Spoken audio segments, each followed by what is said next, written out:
welcome আজি 22 ডিসেম্বৰ এতিয়া বাজি আছে 3:04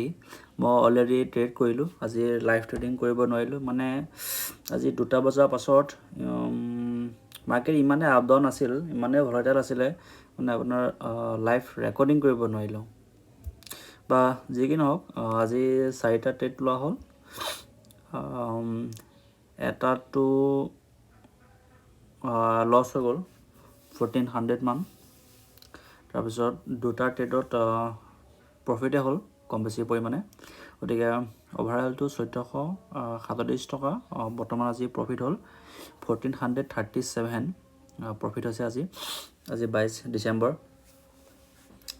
এইখিনি কথা হৈছে এইখিনি video' only for educational purpose ইয়াত মই কাৰোকে ট্ৰেডিং কৰিবলৈ ৰিকমেণ্ড নকৰোঁ ট্ৰেডিং হাইলি ৰিস্কি আপোনাৰ calculation money management psychology disbalance হৈ গ'লে এমাহৰ প্ৰফিট একেদিনে যাব যেটো 100% খাটাং গতিকে নিজৰ সাইকোলজি ষ্ট্ৰং কৰিব নলেজ লওক তাৰ পিছত ট্ৰেডিং কৰিব আহিব ঠিক আছে গতিকে আজি থ্যাংক ইউ আজি ইমানখিনি আছিল